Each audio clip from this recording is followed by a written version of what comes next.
Hey, good afternoon, everybody. John here at Havoc Maker Studio. Hoping you're having a great Tuesday afternoon. So, a lot of news that we're going to drop on you here. So, the first part, let's go ahead and talk about Games Workshop. So, yes, another Games Workshop video, and I would like to say, hey, welcome to the frickin' club, or welcome to the party, everybody else that seems to now be talking about 10th edition Warhammer 40,000. I've already been talking about for the past 6 months or more. So, first up, recently, we just had, I think it was yesterday, a big update for Warhammer 40,000 FAQs.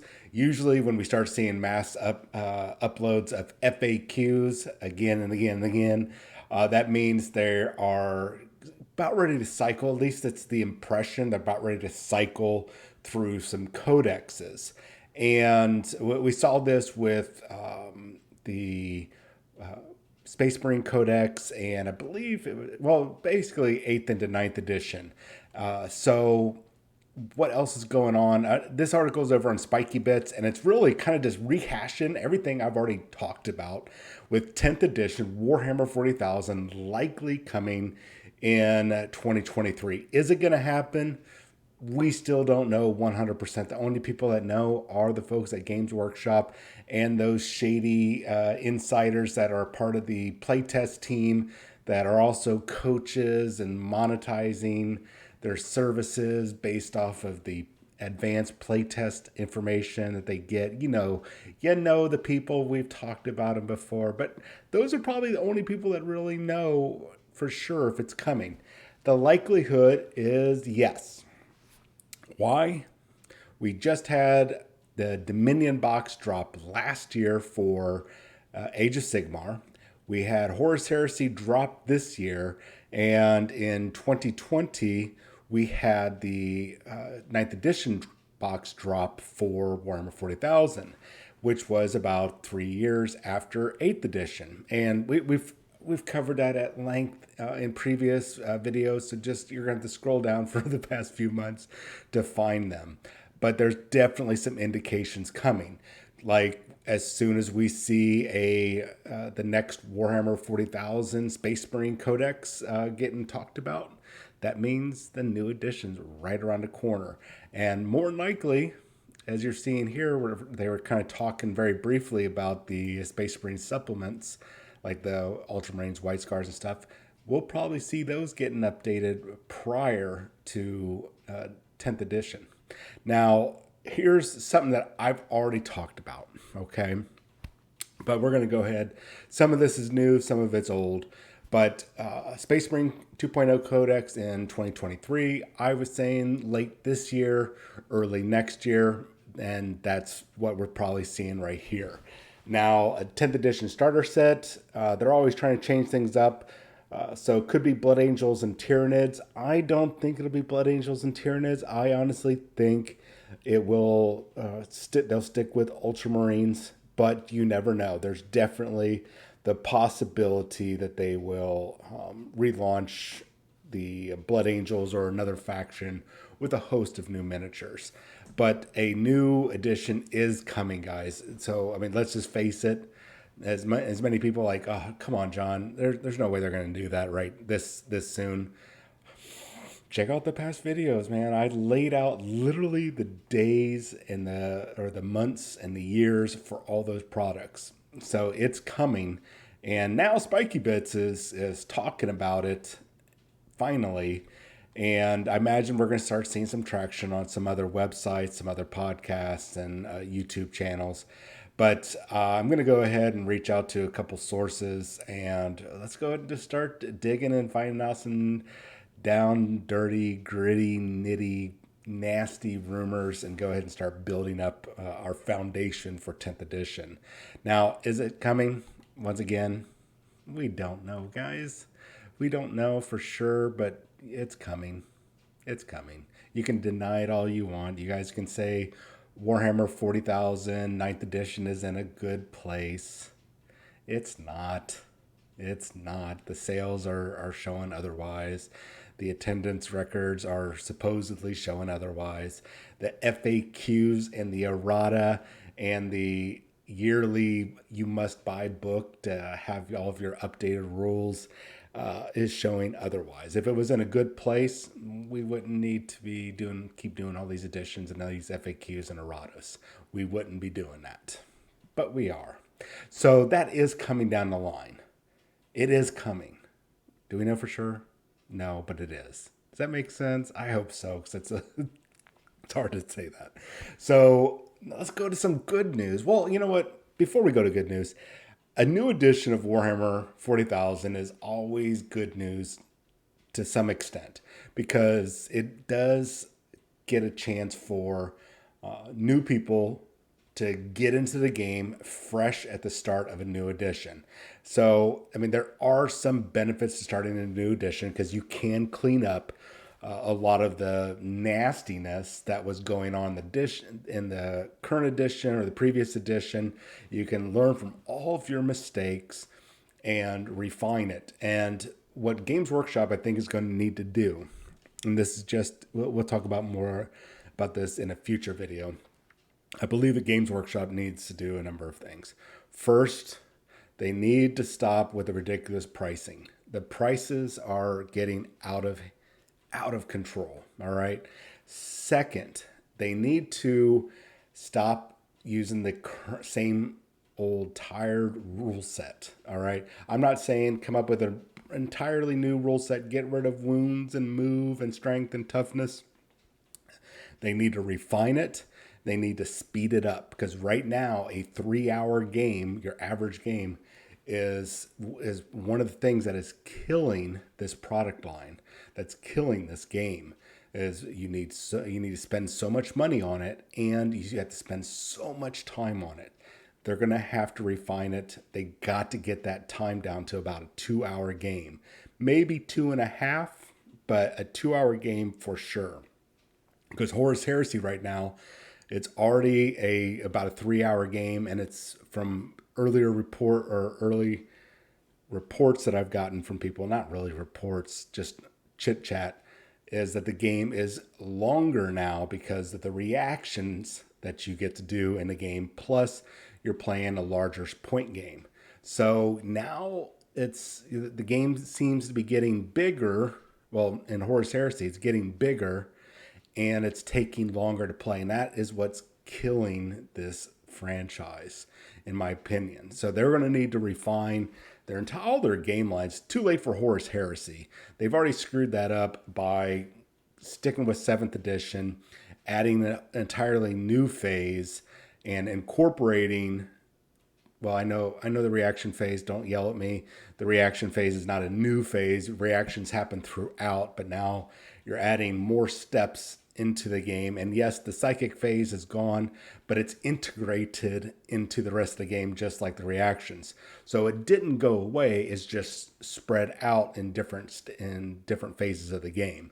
It didn't go away. So the time is there. The time is increased. Now, yes, some of your games might be quicker because you are like super elite, awesome players, and you guys get done in like an hour and a half. Okay, awesome. But the average person is 3 to 4 hours now for Warhammer games, right? This is ridiculous, ladies and gentlemen. Absolutely ridiculous. Especially in this day and age when so many other game companies are rising up through the ranks with quicker, faster, I guess that's the same thing, quicker, cheaper games, staying quality, if not better than Games Workshop, and more balanced.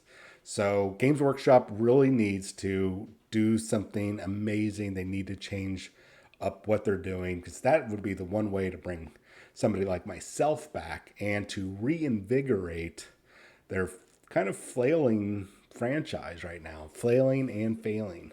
So we're going to keep an eye out on this. Now, on the flip side, this is a cool thing. It's not necessarily, this is not one of those game changers. It's not a game that's going to ruin other game companies, or it's going to be the new kid on the block. It's just an interesting game system. If you're not familiar, there's a novel series. I think they're on like book 9 or 10 right now. not to include their short story books and their memoir books. The Monster Hunter International from Larry Correia.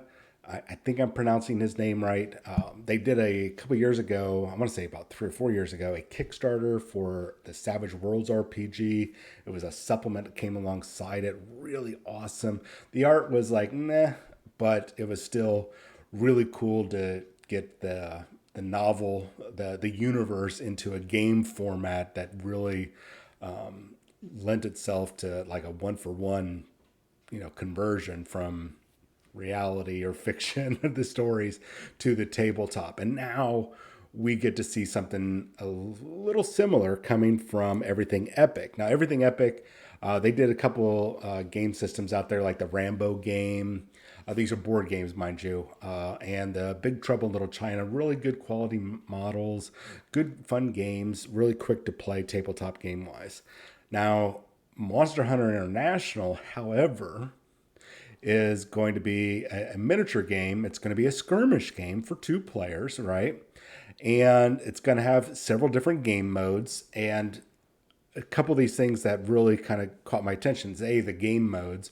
So there'll be different types of scenarios within those game modes from what I'm reading so far.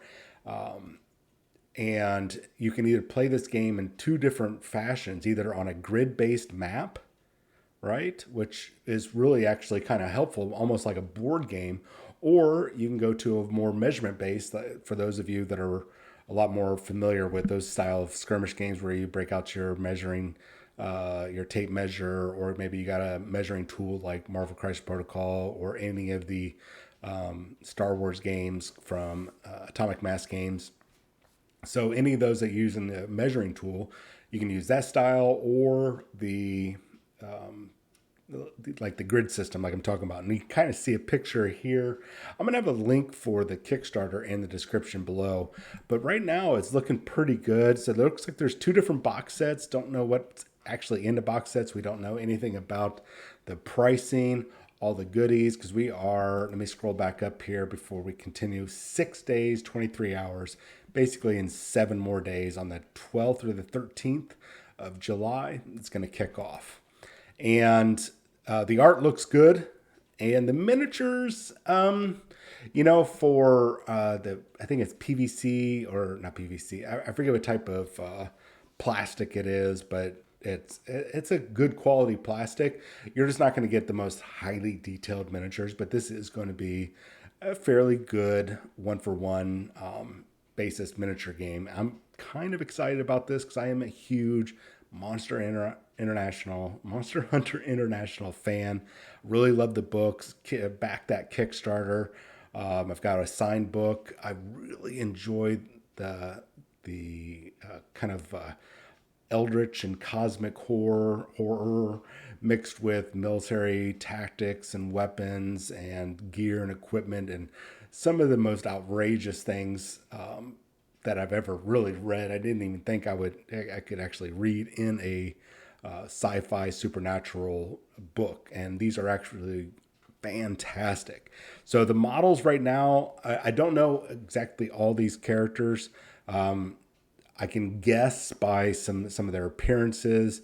It looks like we definitely, for those of you that are familiar with it, we have Harbinger. We got the pictures right here. We have Earl Harbinger, the double Tommy guns. We have Owen Pitt. He's Big Hoss back here. I'm guessing there's a guy down here in the front with a Chris Vector. I'm guessing that's Trip. If you guys know who that is, there's a gargoyle. Looks like a bunch of zombies, and zombies are really bad in this game. In this world, and a variety of other creatures. So, is this going to be an amazing game? I don't know. I'm not. I'm going to be honest. I'm not necessarily hopeful for it. Is it going to be a good distraction? Like, hey, let's sit down over beer and pretzels and some pizza and play this game for like an hour. Yeah, definitely. I think that's that style of game. Is it going to be this mass franchise where you're going to see, this rivaling X-Wing and Marvel Crisis and Warhammer? I doubt it, unless this is enough to get everybody's attention and catapult it. But what's interesting is that Larry Correia and the whole Monster Hunter International thing has been really making some strides in multimedia. Comic books, obviously, the novels.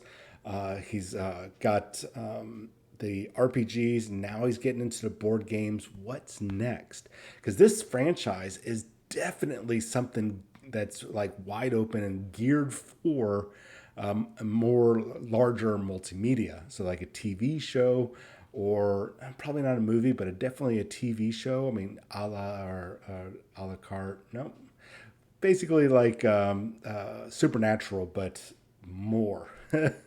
And I think we could see that in the future. There's some big waves he's making and showing that I think the profitability of his brand, of this franchise, this fictional universe, and also reaching out to a larger audience than what he currently has. So something I'm going to keep track of. I'm definitely going to invest in this because I am a sucker for anything with Monster Hunter International. I love the stuff. I'm excited about it. Let me know what you guys think. Have you read any of the books? Let me know down in the comments below. Let me know what you guys think about 10th edition Warhammer 40,000. Do you think it's coming? Are you excited about it? Are you just done with Games Workshop right now? Let me know what you guys think. Let me know also what you guys think of the video. So, last thing, I'm glad you stayed tuned. Even though I've got a lot of energy right now, I'm just now exhausting myself. I am caught a flu or a bug or bacteria, virus, something, and I am going to go lay down. But I'm going to do the drawing tomorrow for the Q2 giveaway, which is Heimdall and Scourge, and Supergiant and Black Swan. I will have that video up probably around noon tomorrow. That is going to be July 6th. So look forward to that. I'm sorry for the delay, but I am just deadbeat tired. I need to go rest. Anyways, you guys have yourself a wonderful day, and I'll see you tomorrow.